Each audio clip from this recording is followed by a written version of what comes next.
Assalamualaikum warahmatullahi wabarakatuh. Subhanaka la ilma lana illa ma 'allamtana innaka antal alimul hakim.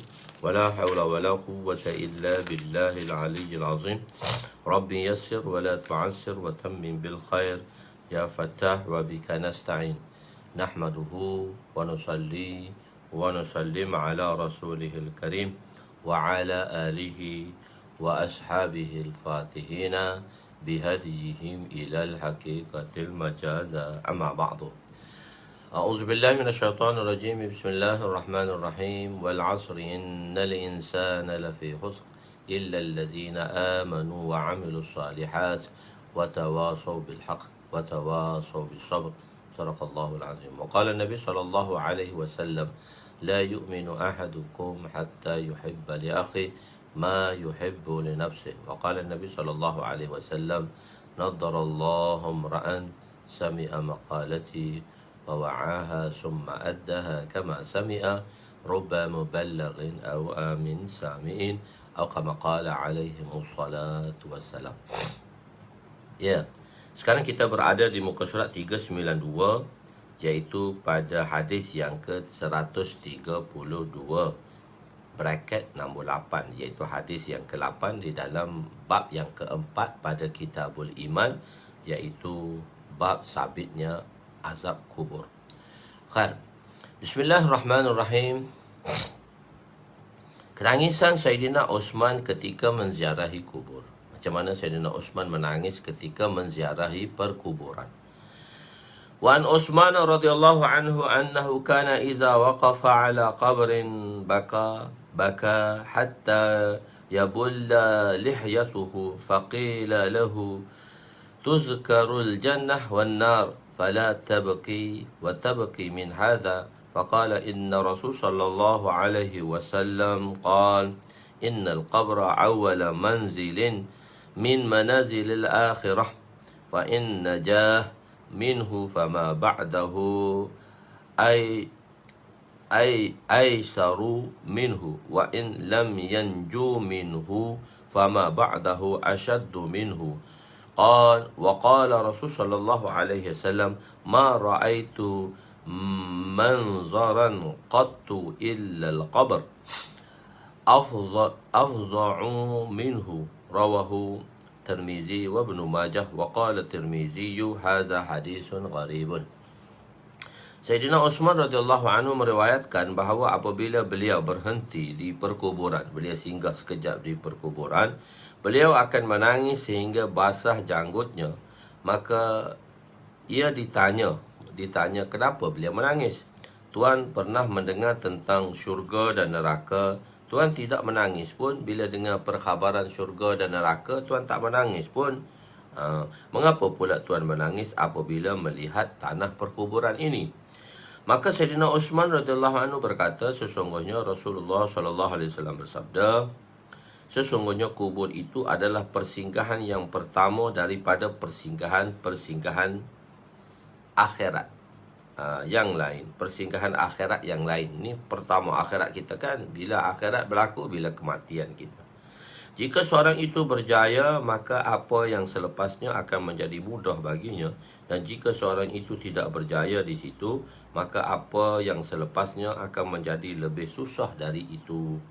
Para rawi berkata, dan Rasulullah sallallahu alaihi wasallam bersabda, aku tidak pernah melihat mana-mana pandangan pun yang lebih mengerikan daripada azab kubur.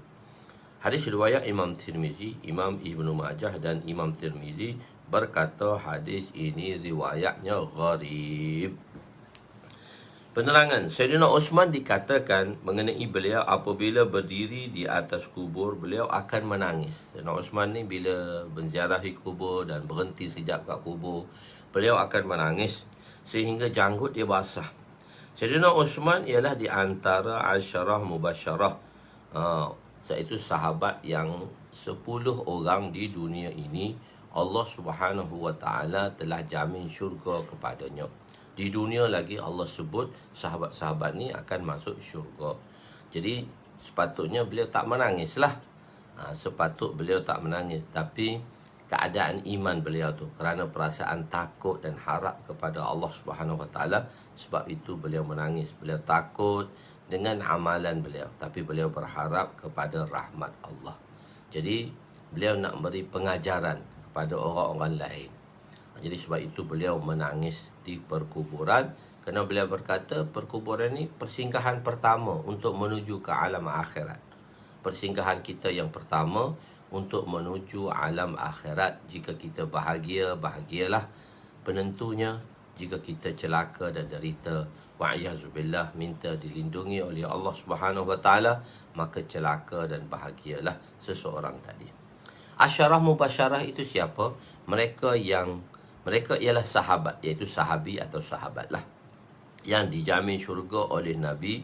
Dalam satu hadis Nabi SAW bersabda mengenai asyarah mubasyarah, anna Sa'id bin Zaid وحدثه في نفر أن رسول صلى الله عليه وسلم قال عشرة في الجنة أبو بكر في الجنة وعمر في الجنة وعثمان وعلي والزبير وطلحة والعبد الرحمن وأبو عبيد الله وسعد بن أبي وقاص قال فعد هؤلاء 9 فسكت عن العاشر فقال القوم ننشدك الله يا أبا أعور من العاشر قال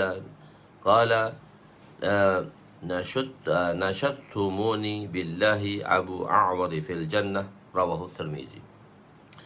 Mereka ialah di antaranya Sayyidina Abu Bakar, Asyarah Mubasyarah, iaitu khalifah yang 4, Sayyidina Umar, Sayyidina Uthman, Sayyidina Ali, Sayyidina Zubair bin Awam.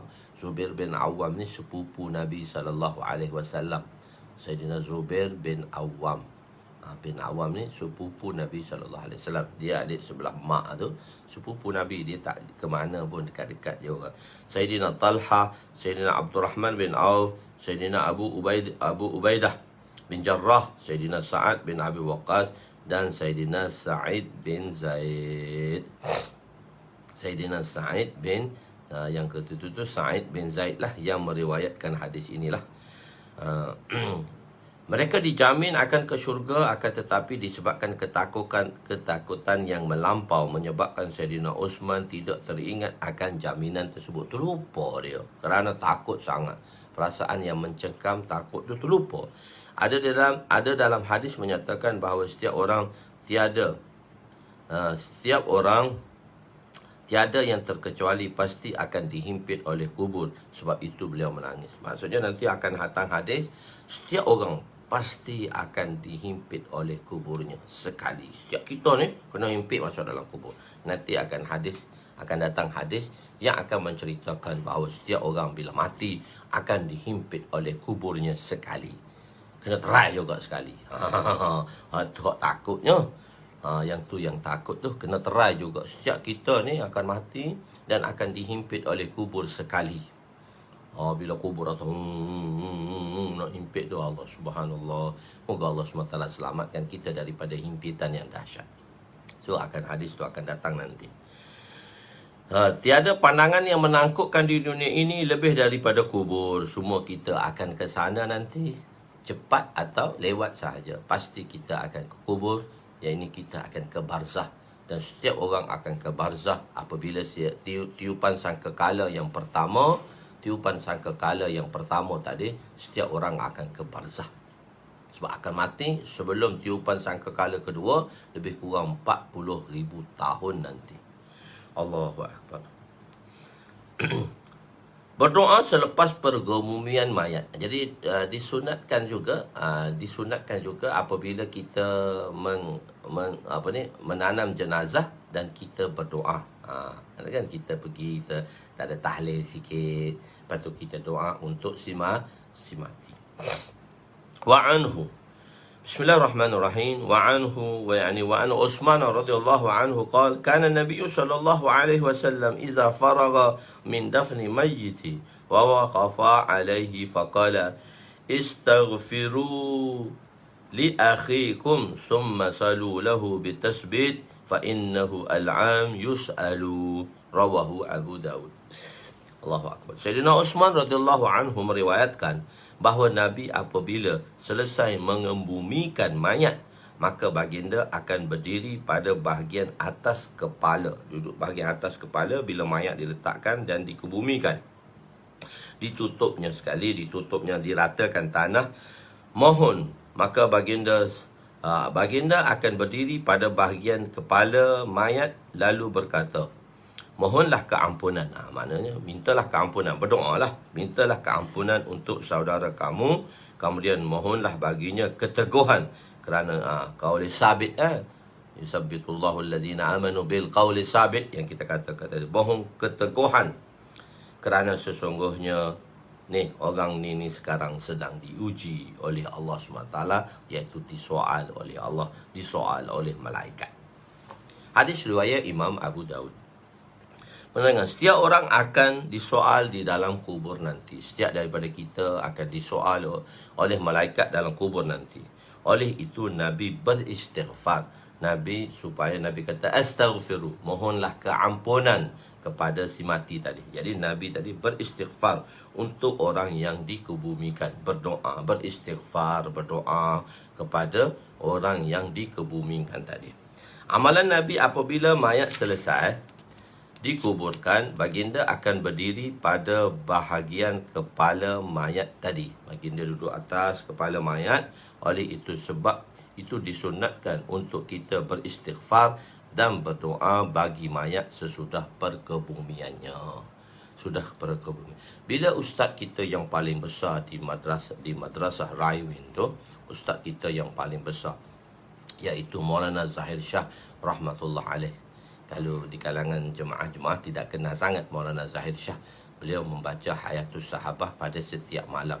Beliau adalah ketua madrasah yang paling besar kan, Maulana Zahir Shah.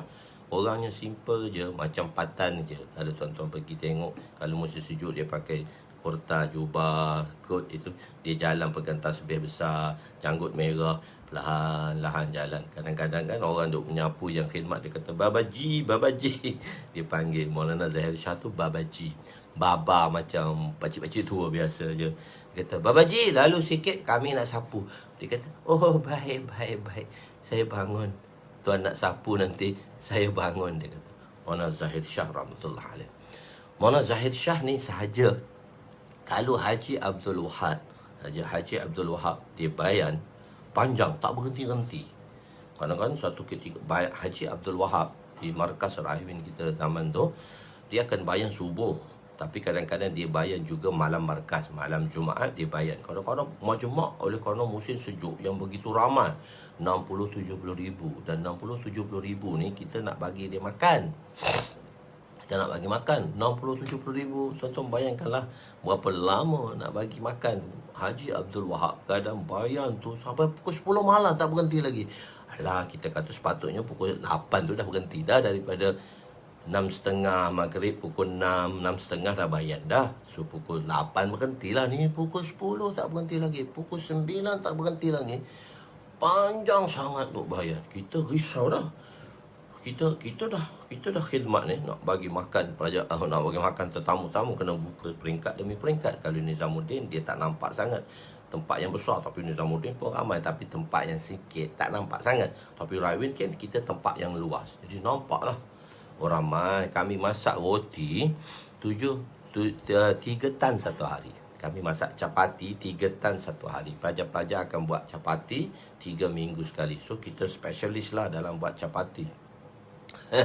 Dalam buat capati 3 tan sehari. 3 tan sehari. 3 tan sehari kita orang masak. 3 tan. Zaman tahun 80-an tu, akhir tu, kita pakai tangan lagi. Kita pakai macam pembakar roti besar tu. Kita masukkan dengan tangan besi tu, kayu dan besi, tak sekali keluar 20 biji. Kita buat dari 2 pagi sampai 8 pagi baru selesai, 6 jam. Kita ada 3 grup untuk makan pagi. So kita buat 3 tan sehari, 3,000 kilo sehari. Oh, 3,000 kilo sehari. Markas tu dalam 10 hektar je, tak besar sangat, tapi padang istimewa tu besar. Jadi Maulana Zahir Shah ni, Masya Allah, Maulana Zahir Shah ni orang tak kenal dia. Dia baca Hayatus Sahabah je. Allahu Akbar. Jadi yang boleh hentikan Maulana Zahir, yang boleh hentikan Haji Abdul Wahab Bayan ni seorang saja, Maulana Zahir Shah rahmatullah alaih. Jadi kita kata, tak ada orang lain lah. Siapa yang boleh hentikan Haji Wahab Bayan ni? Kita nak bagi makan ni, majlis dah lewat ni, kita orang jemaah kita masa tu tengah kena serve. So kita beritahu Zumaidar jemaah tu, tak ada orang lain boleh hentikan. Haji Abdul Wahab tengah bayan, tengah Josh tu, tak ada orang lain yang akan hentikan kecuali Maulana Zahir Shah rahmatullah alaih. Maulana Zahir Shah rahmatullah alaih akan berhenti. Jadi kita pun bagi tahu kepada Maulana kata orang majlis tak makan lagi. Majlis tak makan lagi. Allahu akbar. Majlis tak makan lagi. Saya kata apa? Dia pun tulis satu surat kecil je, surat kecil je. Tulis surat kecil. Dia pun bagi. Siapa nak sampaikan? Jumpa dekat mimbar. So ada kawan kita yang kena kenal juga, kena kenal khidmat-khidmat, semua orang yang khidmat ni akan sampaikan. So dia sampaikan, dia tengok. Mana kita kata surat kecil ni, surat kecil kita panggil perca je kecil je, surat kecil. Perca ni kata Maulana daripada Maulana Zahir Shah. Haji Wahab tengok Maulana Zahir Shah, pap tutup, suruh turun terus. Suruh turun terus, tak berhenti, terus bayar subhanallah wa bihamdih, terus tersikil lalu. Sebab Maulana Zahir Shah je boleh berhenti kan. Kalau tuan-tuan perasan lah, bila kita nak masuk bilik Haji Abdul Wahab, kita akan temui satu bilik dulu kecil depan itu, iaitu bilik Maulana Zahir Shah rahmatullah alaih. Maulana Ihsan Damat Barakatuhum berkata, Maulana Zahir Shah, beliau adalah ibu kami semua dan beliau adalah bapa kami. Beliau bersifat seorang ibu dan beliau bersifat seorang bapa. Maulana Zahir Shah dia kahwin dua.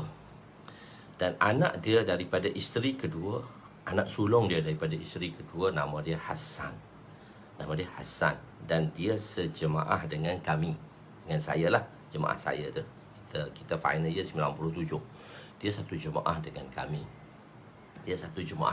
Lah. Tapi kami buat final year 97, kami ke Lahore untuk pergi ke Jamiah Ashrafiyah. Sebab tu guru kami tu tidak, guru-guru hadis kami yang Sahih Sittah tu bukan daripada guru-guru Raiwin. Kami Syekh Musa Rahani Wazi, Sufi Sarwas rahmatullah alaih, Sufi Sarwas, lepas tu Maulana Abdul Rahman Ashrafi, itu guru-guru kami yang mengajar di Ashrafiyah lah. Dan saya berkhidmat kepada Syekh Musa 1 tahun terakhir tu, dan saya berkhidmat kepada Syekh Bukhari dan sebagainya. Allahu akbar. Jadi bila hari terakhir kami berperiksa, kami periksa madrasah dulu, baru kami periksa Wifaful Madaris. Kami akan periksa untuk habis daurah hadis, kami akan periksa soalan daripada madrasah masing-masing dulu sebelum kita orang masuk Wifaful Madaris, soalan centralized untuk seluruh Pakistan dalam dauratul hadis. Jadi ada madrasah yang tak ambil bahagian, ada madrasah yang ambil bahagian dalam Wifaful Madaris ni. Jadi hari Khamis kami selesai periksa, imtihan kami selesai dah, habis dah. Esok hari Khamis tu pagi tu kami selesai, tengah hari kami balik ke markas Raiwin. Dan selepas Jumaat, hari Jumaat pagi dan selepas Jumaat kita makan bersama Maulana. Kita pergi, kita habis dah berdaurah hadis, budak-budak daurah hadis dalam lebih kurang jemaah kita 60 orang. 65 orang. Kami dibahagikan kepada 3 madrasah, iaitu di Jamiah Ashrafiyah Lahore, di Qasmi Ulum Multan dan di Khair Mudaris Multan. Satu di Khair Mudaris, satu sebahagian pergi ke Khair Mudaris Multan dan sebahagian pergi ke Qasmi Ulum Multan juga, dan kami ke Lahore. Kami di antara 16 orang, saya 16 orang bersama dengan lain 15 ke Lahore. So habis kita imtihan tadi, kita berhimpun di madrasah. So kami yang Lahore dulu lah, yang Khair Mudaris ni tak ada lagi. So dia orang tak habis periksa lagi. Yang Qasmi Ulum pun tak habis periksa lagi. Kami yang di Lahore ni sudah habis periksa. So kami balik hari Khamis ke markas, dan kami Jumaat tu makan bersama Maulana. Maulana seronok, suka, Masya Allah. Maulana seronok, suka.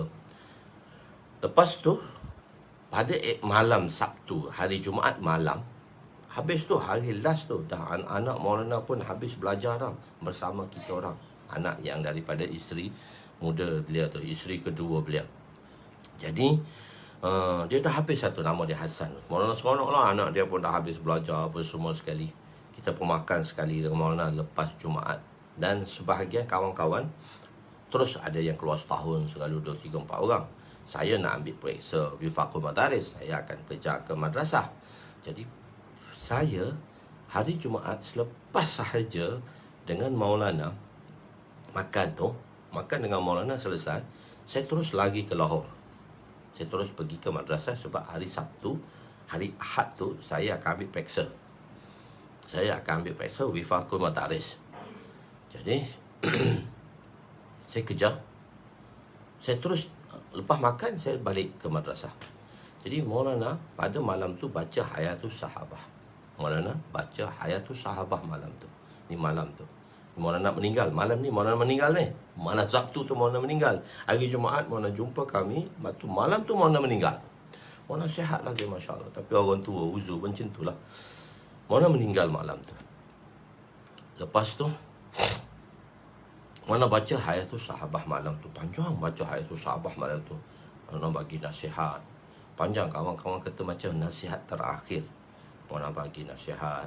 Ghalibkan amal. Itulah amalan-amalan Maulana yang dia akan ceritakan pada Hayatus Sahabah. Jatuh pukul 2 pagi, Maulana sakit, Maulana tenat. Dan Maulana meninggal sebelum subuh. Maulana meninggal sebelum subuh. Saya dah ada di Lahore dah masa tu. Saya tak sedar. Saya dengar cerita ni, kawan-kawan cerita je dah. Maulana meninggal sebelum subuh. Selepas subuh, semasa saya di Lahore, Nasir ni dia orang yang menjaga madrasah lah.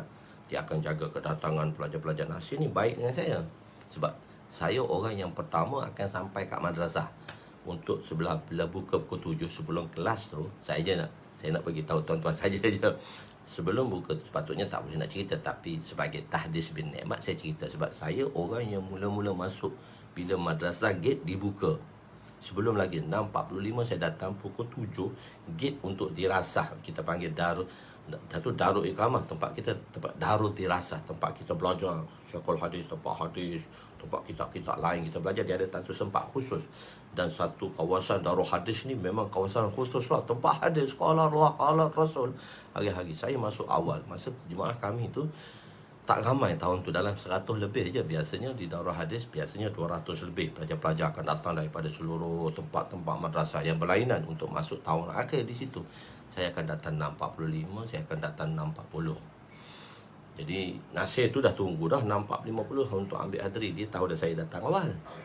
Sebab saya datang awal, bila masuk bilik Darul Hadis tu, saya akan sapu. Setiap hari saya akan sapu. Sebab kan pelajar 200 orang, kadang-kadang makan gula-gula dia buang situ, plastik gula-gula, saya akan sapu. Sebenarnya dia ada tukang sapu untuk seluruh madrasah ni. Tapi dalam bilik Darul Hadis ni, saya conquer, saya kata jangan sapu-sapu, saya sapu je. Saya bagi tahu ke tukang sapu tu, kau jangan sapu tau, aku nak sapu bilik ni. Okey, tukang sapu kata seronok lah. Dia kata tak, bilik kami besar, saya datang awal sedikit, saya akan sapu. Jadi Nasir ni dia kenal saya. Dia jumpa saya pun apa, saya lewat sikit kadang-kadang pun dia faham dah saya di kalangan orang yang awal. Jadi dia ketuk pintu saya pagi, subuh. Lepas subuh dia ketuk pagi. Lepas main subuh, dia mari ketuk. Kata Nasir ni jarang datang kat hostel budak-budak foreigner. Dia mari ketuk, dia cari mana Husnul.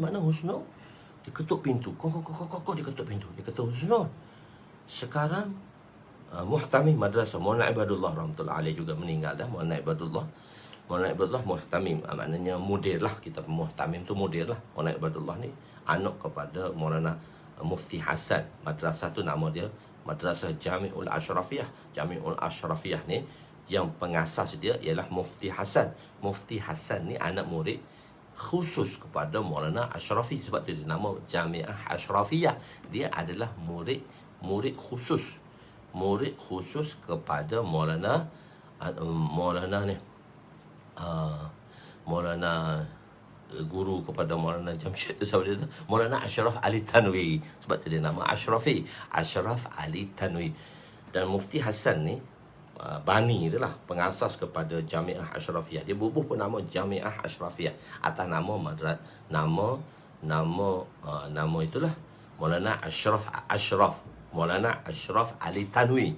So dia anak murid khusus Maulana Ashraf Ali Tanwi, dia mufti dan dia mendapat khalifah semua sekali. Dan anak dia yang sulung Maulana Ibadullah.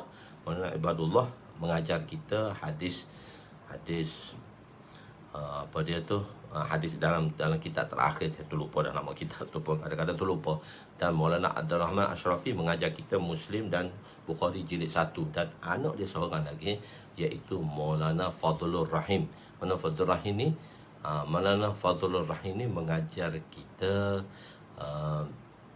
kitab Nasai, bukan Nasai, Ibnu Majah. Beliau mengajar Ibnu Majah. Maulana Abdul Rahman, Maulana tu beliau mengajar Ma'aniul Athar, syarah Ma'aniul Asar. Syarah kepada kitab Ma'aniul Asar. Itu salah satu daripada 10 kitab di tahun akhir yang kami belajar, iaitu Maulana Ubaidullah. Maulana Ubaidullah kata Nasir, Usnu, jom kita ke Rahawin segera. Sembahyang subuh kita ke Rahawin, selepas zuhur kita akan ke Rahawin selepas zuhur. Sebab jenazah akan disembahyangkan selepas asar. Dia kata, lepas zuhur, kamu nak pergi dengan aku dengan kereta madrasah, sekali dengan Maulana Ibadullah Mudir, jom sekarang. Dia kata, lepas zuhur. Dia dah ketuk pintu saya selepas itu. Saya nak paksa dia tu. Oh, saya pun dengar. Saya kata, siapa meninggal? Dia kata, Maulana Zahir Shah Rahmatullah Alaih sudah meninggal. Maulana Zahir Shah Rahmatullah Alaih sudah meninggal. Allahu Akbar. Maulana Zahir Shah dah meninggal. Saya kata, mana boleh meninggal? Semalam dia makan dengan kami selepas Jumaat. Dia kata dia mati pukul 2 pagi tadi. Allah, saya betul-betul berhati. Oh, semalam sebab tu nampak ceria Maulana, saya kata. Nasir kata, kalau nak pergi dengan kami lepas zuhur, dia kata. Mudir madrasah nak pergi lepas zuhur. Maulana Ibadullah akan pergi lepas zuhur, dia kata. Saya kata, tak apa, saya pergi sekarang juga. Saya kata, tak apa, saya tak perlu tunggu zuhur. Saya sekarang, saya siap, saya pergi ke Rahawin dulu, saya kata. Saya terus, bilik tu saya masuk bilik, saya siap barang, saya pun pergi terus ke Rahawin.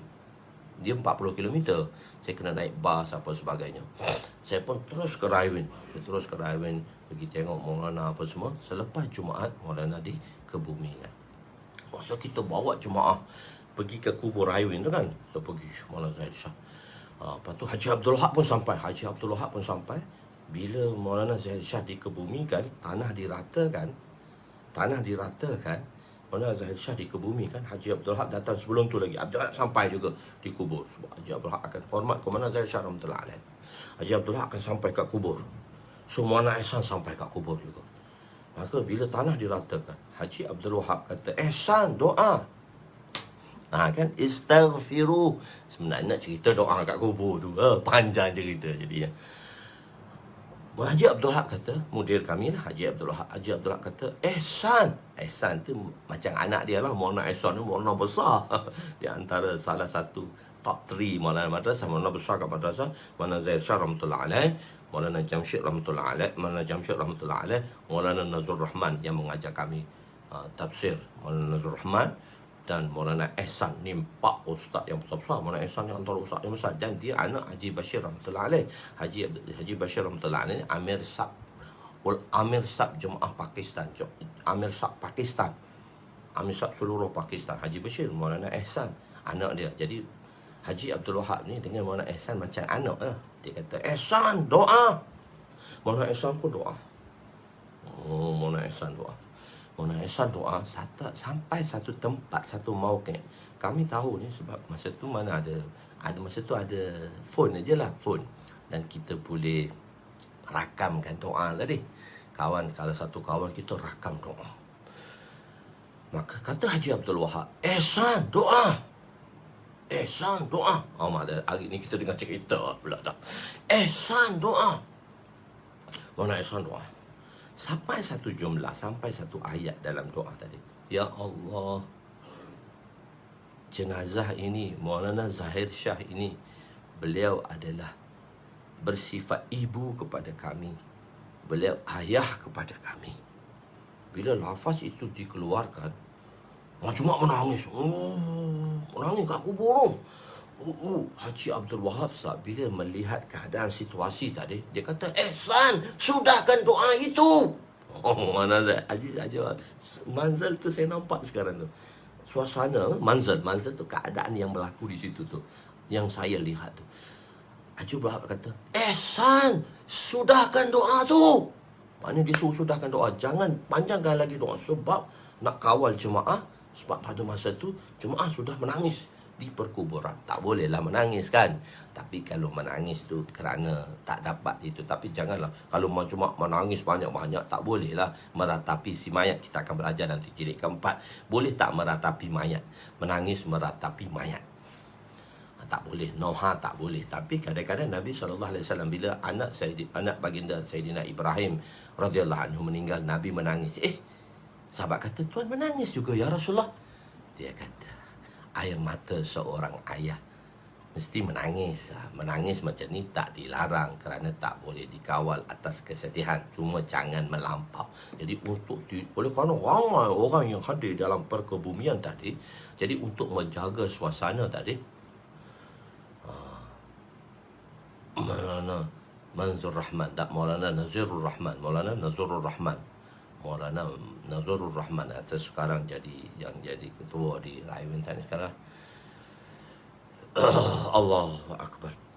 Jadi menangis tu, Ehsan, sudahkan doa itu. Mana Ehsan tu, Alhamdulillah Rabbil Alamin. Terus doa, terus tinggalkan majlis supaya bersurau. Jangan menangis di situ. Nak beritahu doa. Doa. Tak tahulah kita nanti bila ke kubur nanti. So tinggallah. Saya pun lepas perkebumian Maulana, saya terus lari ke madrasah lah. Saya nak imtihan lagi, saya nak ambil peperiksaan Wifaqa Madaris. Saya terus lari juga ke Lahore. Saya seorang je, saya buat kerja long ranger je. Naik bas pun gantung kat belakang je. Bas kan penuh tu, dalam tu dah penuh nak pergi ke Raiwan. Atas pun dah penuh. Dia di tepi-tepi tu aja, saya bergantung kat situ aja. Ada dalam 40 km duk bergantung kat bas saja. Pergi ke Raiwan tu bergantung kat bas je. Satu beg atas belakang, bergantung je. Tiap-tiap hari kalau pergi Raiwan, kalau nak cepat saya tak pergi ke bandar. Kalau bandar boleh naik van. Saya berhenti kat, dia panggil Yatim Khanah di situ. Yatim Khanah tempat persimpangan nak masuk ke Raiwan. Saya tunggu bas itu. Bas itu memang penuh dengan barang-barang orang kampung. Tak apalah, saya malah pergi, saya bergantung kat situ je. Bas sampai, saya duduk gantung kat situ je. Long Ranger sungguh hidup. Hidup Pakistan ni, hidup masa mengaji ni Long Ranger. Tapi seronok. Allahu Akbar. Seronok masa kita belajar tadi, seronok. Alhamdulillah. Teringat zaman belajar, zaman kawan-kawan. Menangis seorang-seorang. Tak ada dah masa. Karena masa telah berlalu. Khair. Ular besar dalam kubur. Ada ular besar dalam kubur. Allahu Akbar. وعن أبي سعيد الخدري رضي الله عنه قال قال رسول الله صلى الله عليه وسلم يسلط على الكافر في قبره 99 تنينا تنحشه وتلدغوه حتى تقوم الساعة لو أن تنينا منها نفخا في الأرض ما أنبتت خضرا رواه الدرمي ورواه الترمذي ونحوه وقال 70 بدل 99.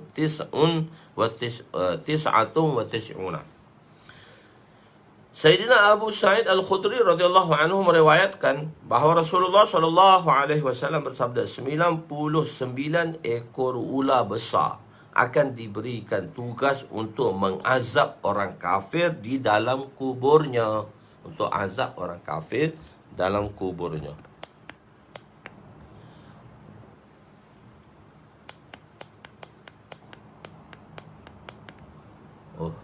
Kurang dah. Cahaya dia kurang. Lampu dah habis bateri. Ular itu akan menggigit dan mematuknya sehingga hari kiamat. Jika ular itu menghemburkan bisanya ke bumi, pasti tidak akan tumbuh walaupun sepokok kayu pun, walaupun sepohon kayu pun tak akan tumbuh dengan bisa ular tadi. Bisa ular kubur ni. Yang kita cerita bab kubur tu kan, pagut sekali saja, patut je sekali je. Apa tu, unta tu habis. Patut sekali saja habis, mati tinggal lentung, tinggal daging panggung selentung ular kubur ni. Imam Darimi dan Imam Tirmizi meriwayatkan seumpama dan berkata, Dan berkata, Imam Tirmizi berkata tempat 70 tu, tempat 99 tu diganti dengan 70 ekor. Ada riwayat kata Imam Tirmizi meriwayatkan 70 ekor. Dalam riwayat Imam Muslim, dalam riwayat Imam Darimi 99 ekor. Begitu. Ada riwayat 70, ada riwayat 99. Riwayat di atas dihukumkan ke atas orang kafir. Maksudnya 99 ekor ni untuk orang kafir dia. Akan dilepaskan 99 ekor ular atau 70 ekor ular. Sebutan bilangan hanya untuk menunjukkan banyaknya bilangan ular tadi. Banyak apa? Berpuluh-puluh ekor, beratus ekor ular, puluh ekor ular. Begitu. Banyak pun dalam bentuk puluhan lah, bukan ratusan lah. Hikmat 99 ekor ular tu kenapa? Kerana memungkiri nama Allah. Orang kafir kan dia tak beriman pada Allah, dan dia mungkirlah nama-nama Allah dengan sifat-sifatnya 99 Asmaul Husna tadi. Itu maksud ulama. Pendapat yang lain, 99 ekor ular dilepaskan untuk pembesar di kalangan orang kafir, banyak kufurnya, dan untuk golongan hak kecil-kecil ni, kafir-kafir kecil dilepaskan 70 ekor ular. Ibadat harta. Kita ada dua ibadat. Ibadat maliyah dan ibadat badaniyah. Satu perbahasan lah. Kita cerita bab sedekah jariah dulu. Dan amalan yang mana mereka yang memulakan, adakah ilmu fan tadi boleh termasuk dalam sedekah jariah atau man sanna sunnatan hasanatan. Jadi dalam konsep ibadat kita ada dua. Satu ibadat maliyah, ibadat yang kita guna dengan harta, maknanya zakat, haji, kita pergi kita guna harta, itu dipanggil ibadat maliyah. Satu lagi ibadat badaniyah, ibadat yang dilahirkan oleh badan, puasa, ibadat puasa dan ibadat-ibadat solat. Jadi bila si mati meninggal, boleh tak kita mengganti bagi pihaknya ibadat-ibadat tadi, sama ada ibadat maliyah atau ibadat badaniyah. Di situ ada perbahasan. Ada sebahagian ulama mengatakan ibadat badaniyah ni tak boleh sampai pada si mati. Ibadat maliyah boleh sampai pada si mati.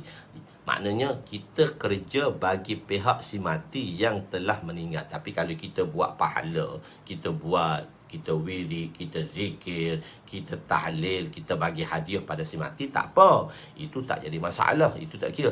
Masalah sekarang ni, perbahasannya, adakah ibadat tu macam si mati, dia meninggalkan hutang puasa, dia meninggalkan hutang solat, dia meninggalkan, dia tak solat, maknanya dia berhutang lah solat tadi. Macam kita tak kerja, satu orang dia qada, dia meninggalkan solat zaman muda dia tadi, maka dia kena qada. Saya dah ceritakan bab qada panjang lebar dulu tu. Sebab tu saya kata orang yang banyak qada tu, dia tak boleh sembahyang sunat, dia kena sembahyang qada dulu.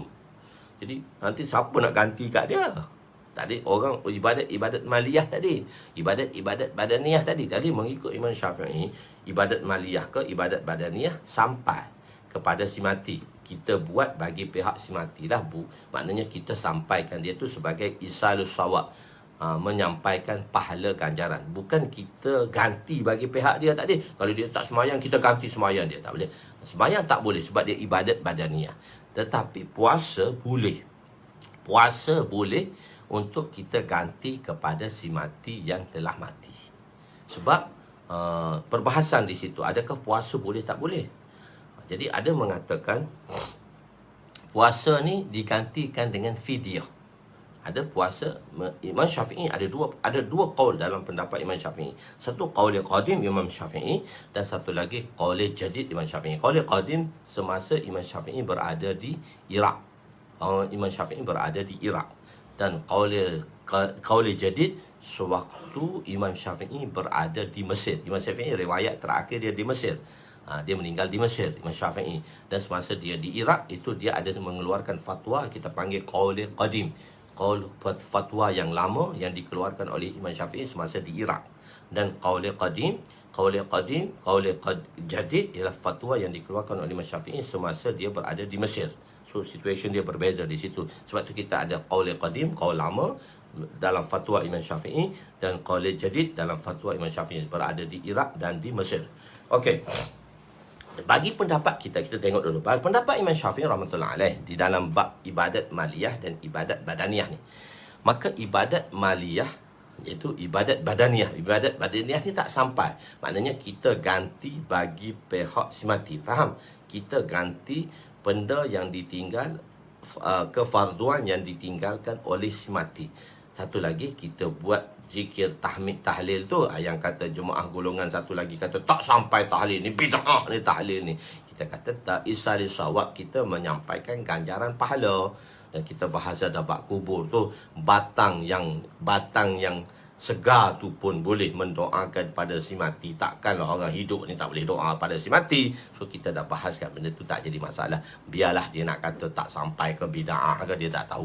Cuma jangan kita tetapkan hari-hari ke-40, hari ke-100. Itu tak boleh lah, salah lah. Kita buat hari-hari kita nak sampaikan, tak jadi masalah. So permasalahan sekarang ialah ibadat badaniah mengenai puasa. Boleh tak kita ganti bagi pihak si mati? Qaul jadid, Imam Syafi'i mengata tak boleh.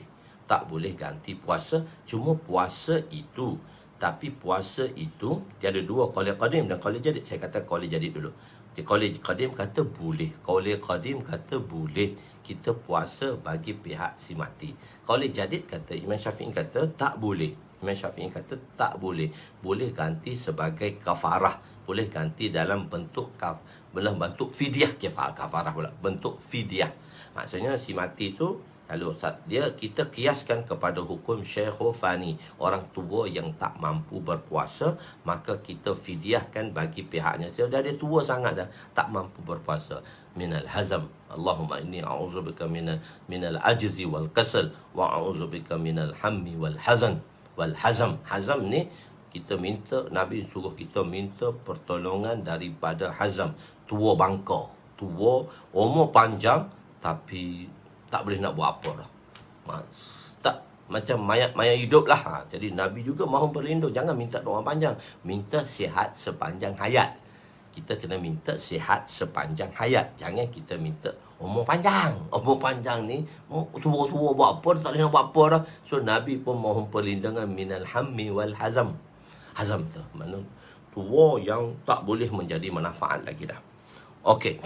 Jadi di situ Imam Syafi'i kata dalam qaul jadid beliau, dalam qaul jadid Imam Syafi'i ialah beliau kata tak boleh. Beliau kata tak boleh. Cuma boleh ganti dengan fidyah. Tapi setelah kita lihat balik dan perbahasan ulama dalam mazhab Syafi'i mengatakan oleh kerana muafiq dengan hadis, sebab hadis kata puasa boleh ganti bagi pihak si mati. Dan kita juga memakai qaul qadim Imam Syafi'i. Banyak tempat, ada beberapa tempat yang mana dalam mazhab kita, dalam fatwa dalam mazhab kita, kita pakai kepada qaul qadim mazhab Imam Syafi'i. Qaul qadim kepada mazhab Imam Syafi'i. Kita bolehlah, maknanya kita bagi pihak, kita ganti bagi puasa bagi pihak si mati. Okey, ibadat maliyah, ibadat harta lah, boleh sampai kepada si mati. Begitu juga ibadat badani boleh, atau pahala ibadat yang dihadiahkan kepada si mati. Itulah kita dah perbahasan tu, saya tak sentuh lagi sebab kita akan sentuh di dalam tempat bab yang lain. Mu'tazilah mengatakan, golongan Mu'tazilah kata ibadat harta ke ibadat badani ke tak sampai belaka pada si mati. Mereka berdalilkan wa anna laisa lil insan illa ma sa'a. Dalil ayat Quran juga ni. Golongan Mu'tazilah kata, dan bahawa sesungguhnya tidak ada balasan bagi seorang melainkan balasan apa yang diusahakan. Jadi apa yang orang tu usaha dah dia bawa, orang lain tak boleh usahakan. Wa an laisa lil insan illa ma sa'a. Jadi dan bahawa sesungguhnya tidak ada balasan bagi orang melainkan balasan yang telah dia usahakan. Tak boleh dia tak dapat balasan ganjaran dah apa yang dia usahakan. Jadi jamhur ulama telah membahaskan tentang ayat ini, dan mereka mengatakan, jamhur ulama mengatakan ayat ini merujuk kepada iman. Kalau tak ada iman memang tak boleh bantulah, tapi kalau ada iman boleh bantu. Jadi balik apa yang diusahakan itu maknanya ialah iman. Kalaulah satu orang tu mati dalam tak beriman, maka kita tidak boleh memohon keampunan pada mereka, yang mana telah kita ceritakan. Maknanya Nabi Ibrahim minta doa keampunan pada bapanya, yang mana Allah SWT telah larang. Tak apa, bagi siapa yang dia terpaksa bekerja, dia teruskanlah, dia boleh dengar selepas ini. Tapi mereka yang ni nanti kita buat, itu tak apa, kita faham, tuan-tuan, kita faham. Okey. Jadi jika tiada iman, maka amalan-amalan itu tidak akan memberi manfaat kepada si mati. Maknanya kita tak boleh berdoa lah untuk si mati yang mana mati dalam kekufuran tadi. Okey. Itu khair. Jadi setiap jenazah akan dihimpit oleh kuburnya. Ingat ni, mari dah hadis ni. Setiap orang kena himpit kat kubur dia masing-masing.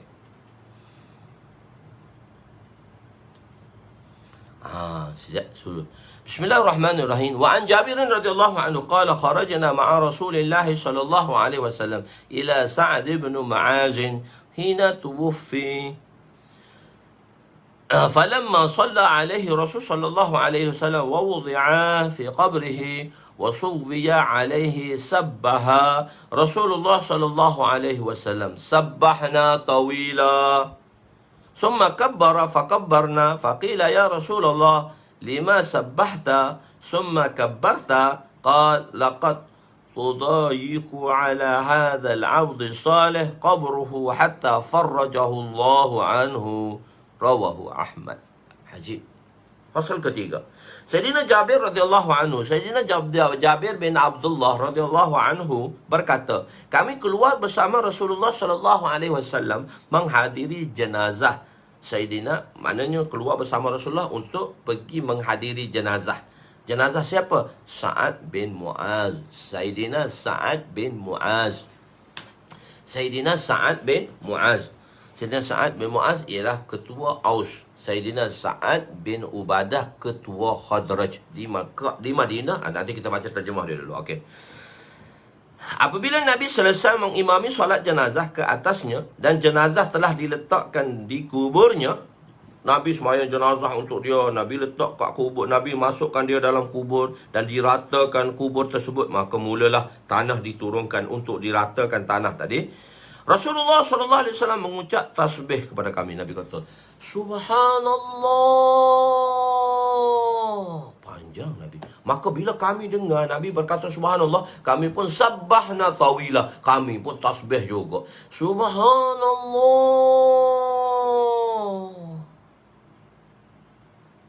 Panjang. Rasulullah mengucap tasbih, lalu kami pun mengucap tasbih dengan panjang. Subhanallah. Kemudian baginda bertakbir, lalu kami pun bertakbir. Tak katalah sabahan tawilah, takbir yang panjang. Nabi pun kata Allahu Akbar. Kami pun kata Allahu Akbar.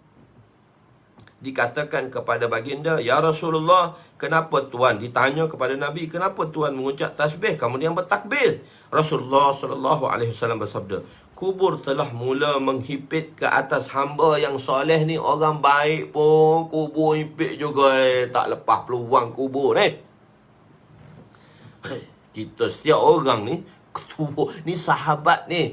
Nabi kata kubur telah mula menghimpit ke atas hamba yang soleh ini. Habis tengok kubur mari. Mari nak himpit dah. Sehingga Allah melepaskannya. Sehingga Allah melepaskan baginya. Sebab Nabi kata Allahu Akbar. Subhanallah. Kubur berhenti sekejap. Terbuka balik. Tak jadi nak himpit mayat tadi. Allahu Akbar. Itu sahabat. Di Madinah ada dua kaum yang besar, iaitu kaum Khadraj dan Aus. Orang Khadraj ialah Sa'ad bin Ubadah. Kita dah cerita macam mana Sa'ad bin Ubadah telah membuat keputusan pada Bani Quraizah masa peperangan Khandaq. Saya dah cerita, saya minta selalu sebab peperangan Khandaq nanti kita belajar jilid 8. Tapi saya dah cerita dah sedikit pada tuan-tuan. Jadi Bani Quraizah pula. Sayyidina Sa'ad bin Ubadah. Sayyidina Sa'ad bin Ubadah ni nanti dalam kita akan belajar dalam kitab Taharah tadi. Beliau mati dipanah oleh jin. Sa'ad bin Ubadah ni. Sa'ad bin Ubadah ni mati dipanah oleh jin sebab beliau pergi buang air. Nabi kata dah, kalau pergi ke hutan jangan buang air dalam lubang. Mungkin ulama kenapa tak boleh buang air dalam lubang? Kerana ada serangga-serangga yang kecil. Kalau kena najis kita, kena air kencing kita, matilah dia. Tapi kalau lubang tu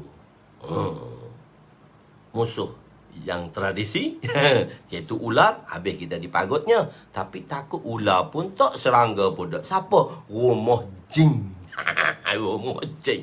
Rumah jin. Sa'ad bin Ubadah dia pergi kencing dalam lubang tu rumah jin. Oh, marahlah jin, kacau rumah dia. Maka jin telah panah dia. Qatalna Sa'ad bin Ubadah ramina bisahmin. Kata, mari suara selepas Sa'ad bin Ubadah dipanah, mari suara, kami telah membunuh qatalna Sa'ad bin Ubadah. Kami telah bunuh Sa'ad bin Ubadah. Sebab apa? Ramina bisahmin, kami bunuh dia dengan panah. Kata jin. Sebab apa? Oh, dia kecing rumah kita. Sebab tu ya betul, Ustaz nguasai kita. Bukan nguasai kita, betul, jin. Dia lubang jin. Ini ada cerita dia nanti. Nanti daurah nanti di daurah nanti ada daurah kita bertaharah. Tuan-tuan kena masuk daurah lah. Kita bertaharah tu tuan-tuan kena masuk daurah. Sebab daurah, dalam kita bertaharah kita buat daurah, kita tak buat umum. Cuma kita bersolat, kita akan buat pengajian umum. Ada tempat dalam jilid kedua. Kita sekarang dah daurah kan, 2 hari kita dah daurah. Jadi pada mereka-mereka yang ada di sini, bolehlah masuk daurah di situ dalam kitab Taharah. Kitab Taharah saya buat personal sikit untuk daurah sebab kita nak habiskan cepat kan. Tuan-tuan nak habiskan cepat. Kalau kita buat umum ni 6-7 tahun baru habis kitab ni. Jadi kita nak target dalam pembelajaran kitab Mishkat kita 6,000 hadis ni dalam 3,5 tahun atau 3 tahun.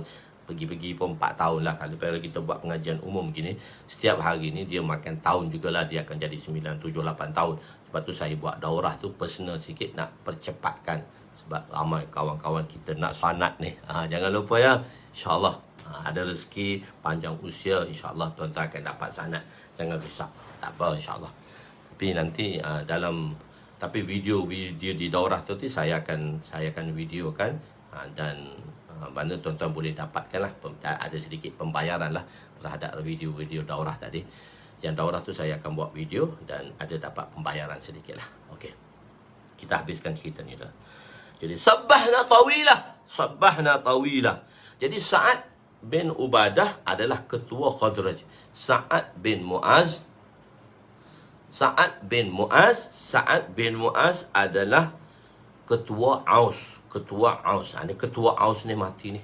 Sa'ad bin Mu'az. Hadis dia di belakang sikit, himpitan kubur. Kita kena compare hadis ni dengan hadis belakang ni, kena baca dua-dua baru dia serentak makna dia. Okey.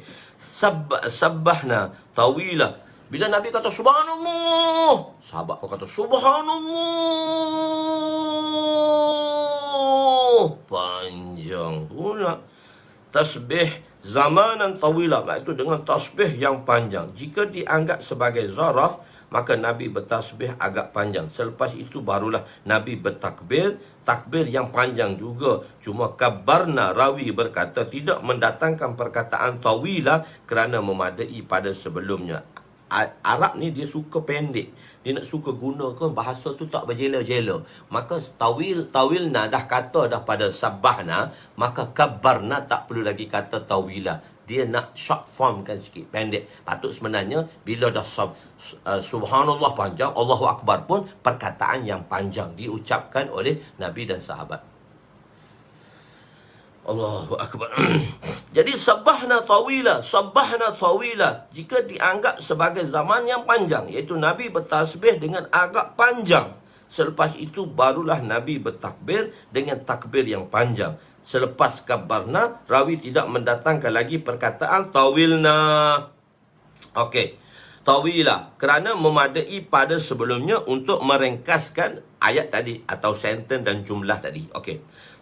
Dengan keberkatan tasbih Nabi, maka Allah melepaskan Sayyidina Sa'ad bin Mu'az daripada himpitan kubur.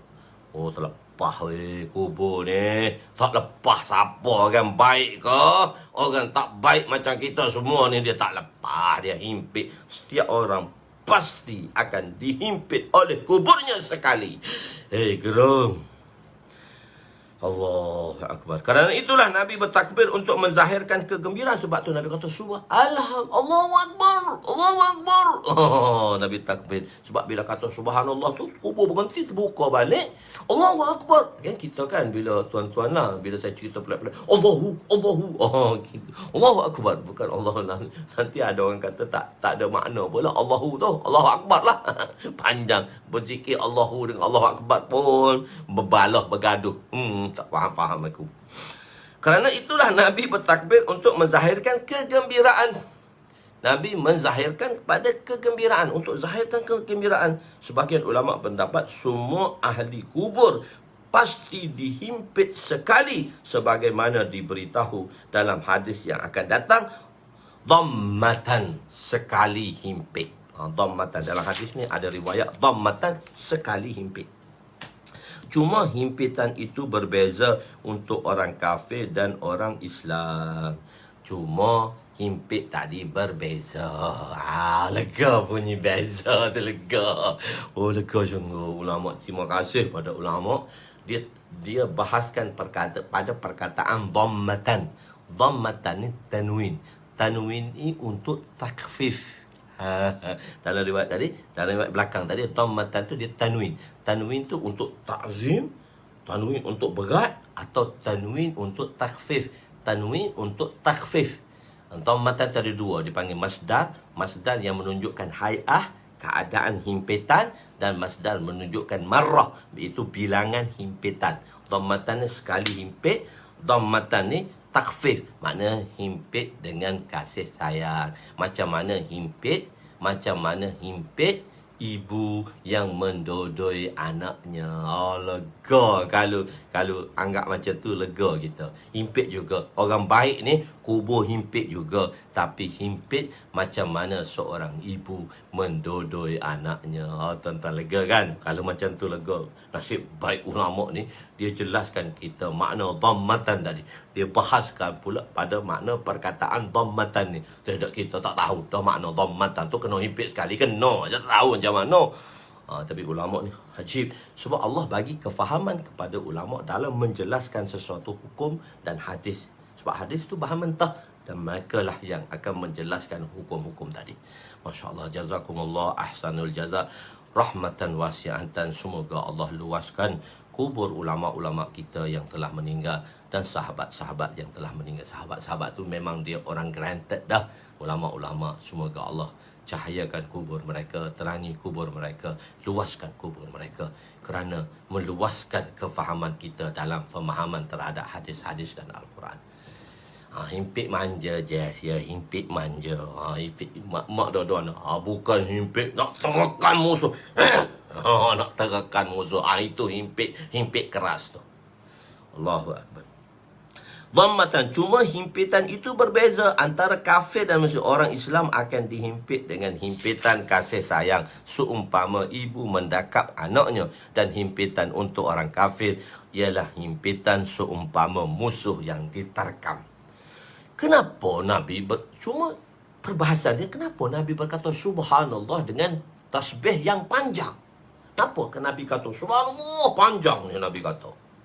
Ada pendapat mengatakan bahawa jenazah itu tidak menjaga istinjanya. Jenazah tadi tak jaga istinja. Dia tak jaga istinja. Itu dia kena cari ilah juga. Tapi kita tidak memandang apa pun pada sahabat. Sahabat kita tak ada perbahasan. Cuma kita ambil tu sebagai ibrah. Kita kena jaga istinja kita, kencing kita tu, kita secara istibrak kita. Kita nak habiskan air kencing kita bila seorang lelaki, orang lelaki lah, nanti kita belajar bab taharah tu. Banyak bab taharah tu yang kita nak belajar dalam daurah tu. Tuan-tuan jangan lupa je, jangan tertinggal lagi, insya-Allah. Ada apa-apa masalah jumpa. Okey, jadi itu je kita nak belajar dalam daurah tu. Kita bertaharah tu macam mana nak beristinja dengan baik supaya dia tidak menjadi kita kena azab kubur nanti di hari kiamat, di dalam kubur nanti. Kan? Jadi seumpama ibu mendakap anaknya, dan himpitan orang kafir ialah himpitan seumpama musuh diterkam. Kenapa Nabi bertasbih panjang? Ada pendapat menyatakan bahawa jenazah itu tidak menjaga istinjanya. Seorang sahabat yang Sa'ad bin Mu'az ni, 70,000 malaikat hadir sembahyang jenazah dia. Oh, bukan sikit. 70,000 malaikat turun. Nabi berjinjing. Orang tengok, kenapa Nabi berjinjing ni? Sebab Nabi nampak malaikat 70,000 turun nak semaya jenazah dia. Hebat Sa'ad bin Mu'az ni. Aras bergegar masa dia nak mati. Ada hadis di bawah ni. Aras bergegar masa dia nak mati.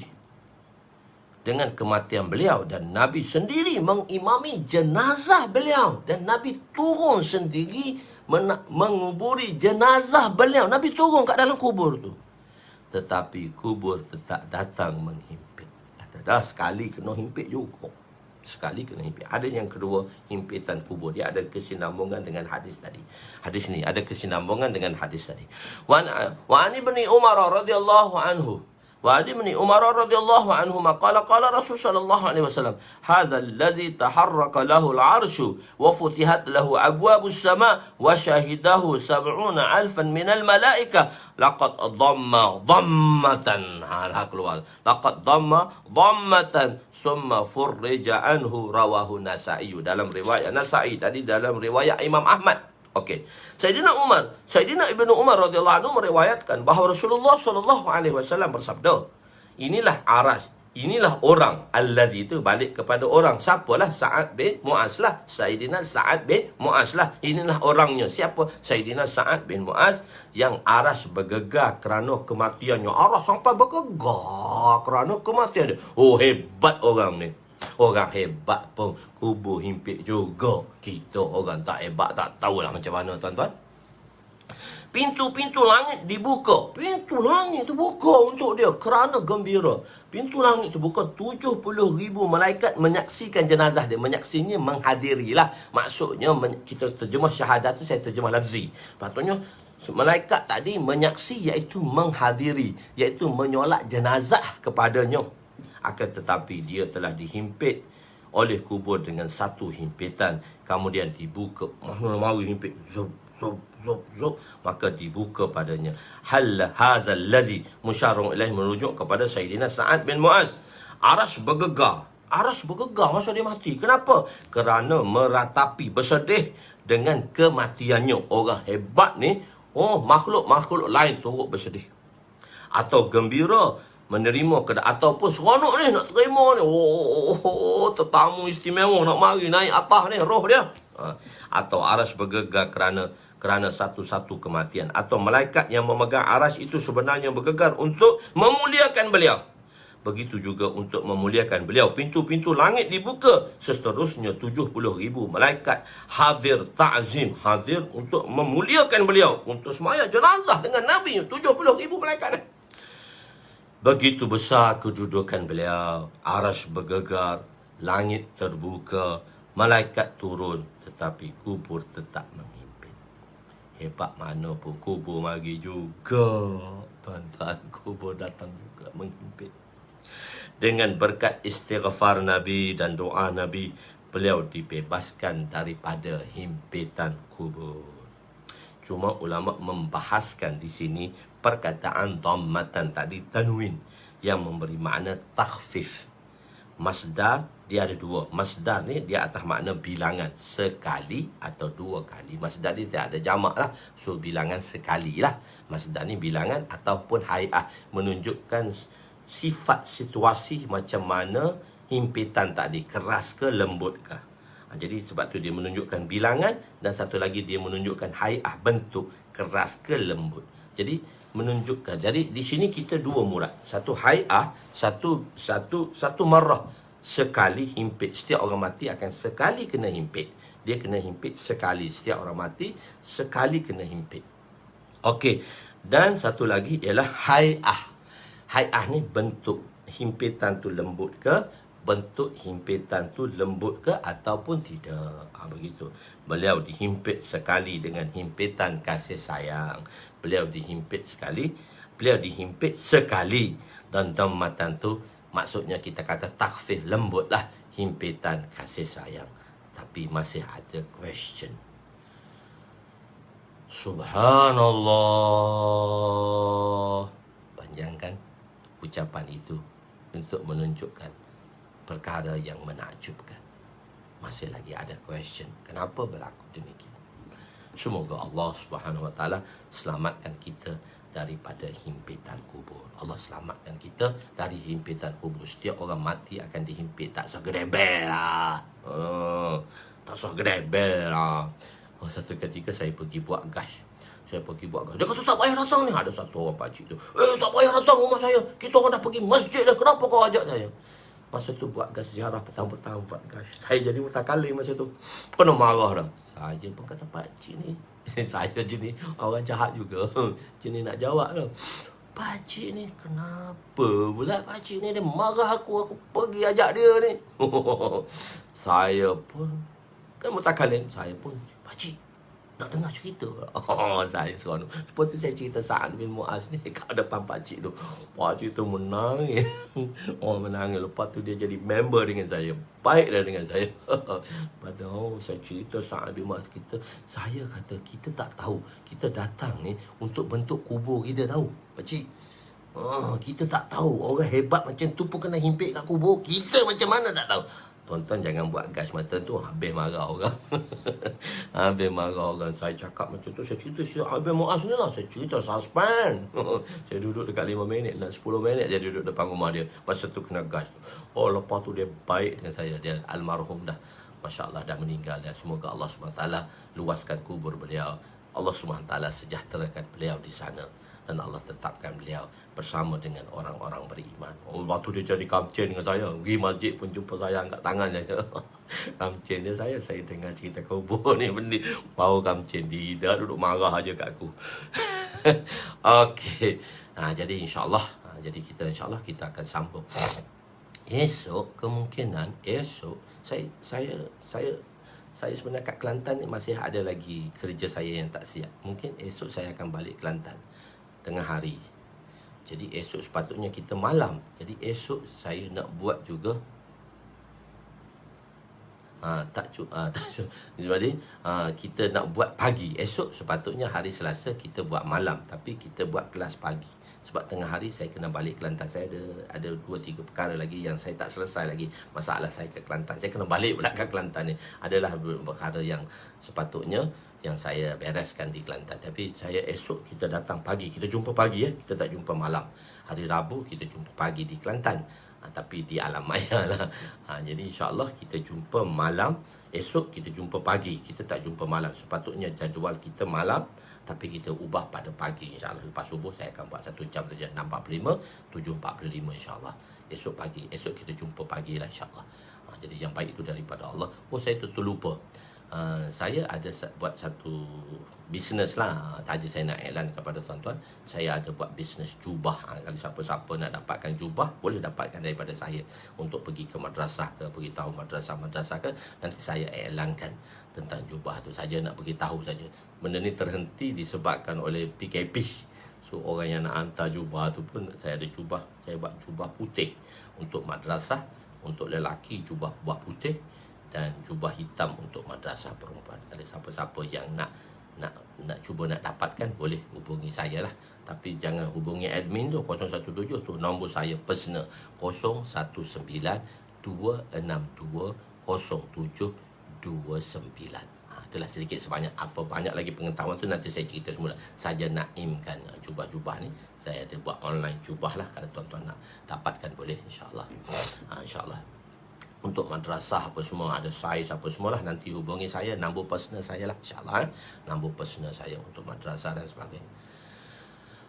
Itu insyaAllah. Nanti kita jumpa insyaAllah. InsyaAllah. Untuk girlfriend boleh insyaAllah, tak jadi masalah. Okey insyaAllah. Bismillahirrahmanirrahim. Ya awalal awalin wa ya akhiral akhirin wa ya zal quwwatul matin wa ya rahimal masakin wa ya arhamar rahimin. Zalamna anfusana wa illan taghfir lana wa tarhamna lanakunanna minal khasirin. Rabbana zalamna, Allahumma ighfir lana dhunubana wa wasi' lana khalaqana wa tayyib lana kasabana wa kanni'na bima razaqtana wa la tuzhib talabana ila syai'in sarraftahu anna. Wa sallallahu ala sayyidina Muhammadin wa ala alihi wa sahbihi ajma'in.